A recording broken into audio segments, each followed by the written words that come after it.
Hi, it's Chris Watkin here with Dean Gill. Dean used to be the trainer for Martin and Co. and You Move, nearly 200 branches. You must have trained quite a few hundred property managers. What are the two biggest mistakes property managers make? I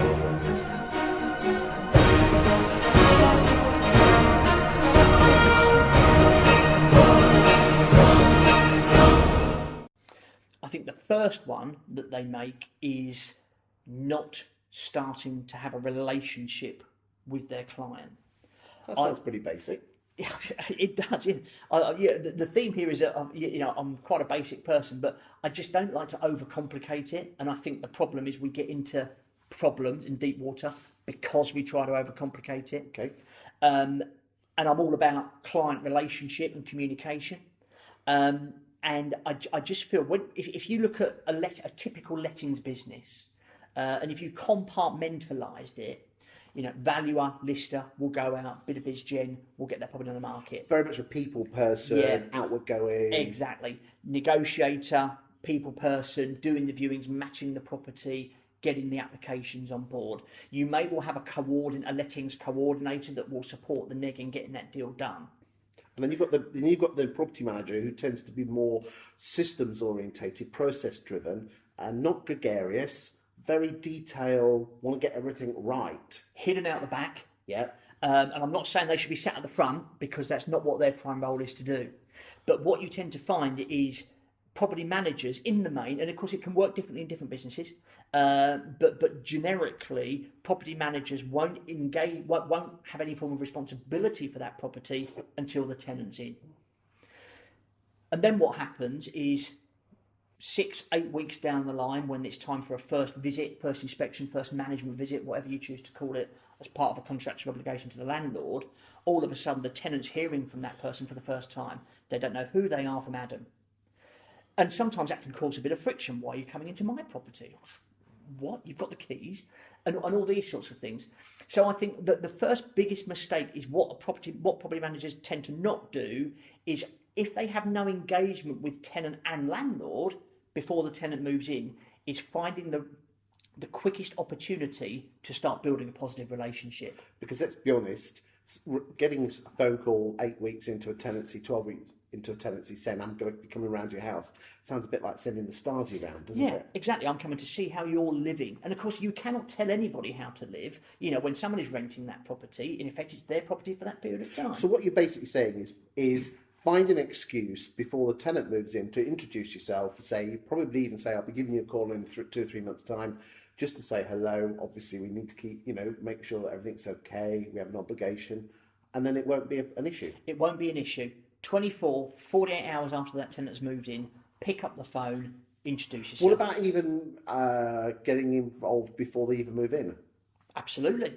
If it works and the office dynamic works, where the individual's coming in and maybe they're coming in to sign the agreement, and I know more and more agents are moving to an electronic way of doing that, so the physical relationship is distanced, bring them in, get them involved in whatever way you can.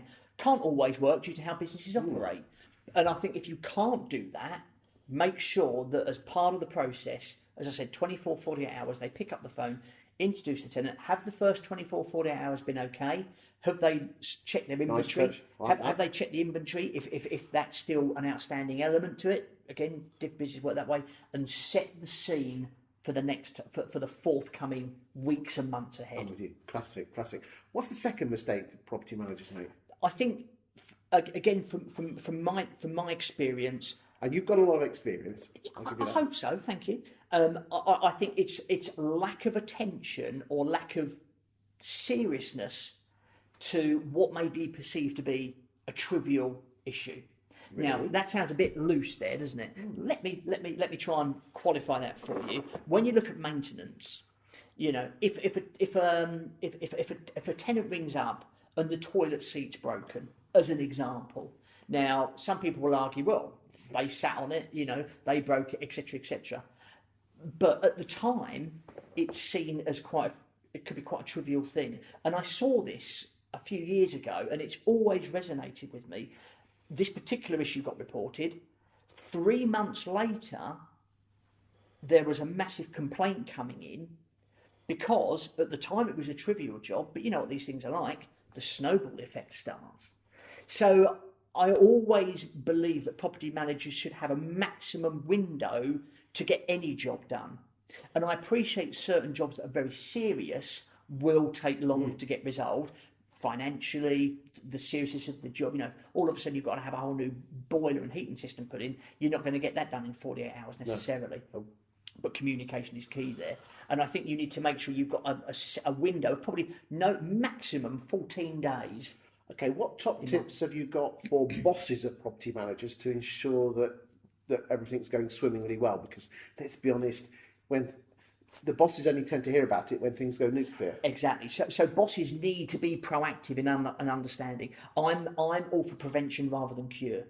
It can go nuclear. We're trying to cure it. The relationship is potentially damaged forever. Then, if we can prevent it, and that just requires proactive daily communication with the property management team.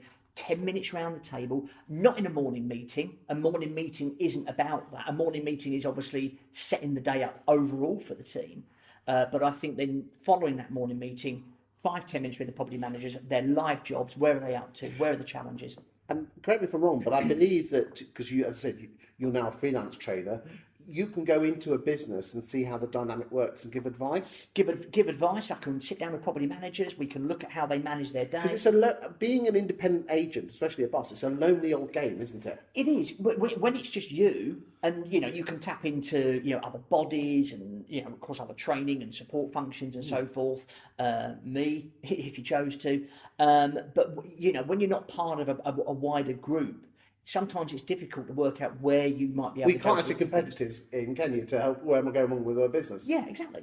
I mean, that's the beauty of a franchise, is that you've got people that you can tap into. Yeah. But now, as I said, you've now gone on your own. That's a service that you potentially could offer. Absolutely. Well, you did offer for over nearly 300 branches. So you could, have car, have keys, will travel. Indeed. And now doing it with my name on the windscreen. You're the governor. There you go. Cheers, Chris. There you go.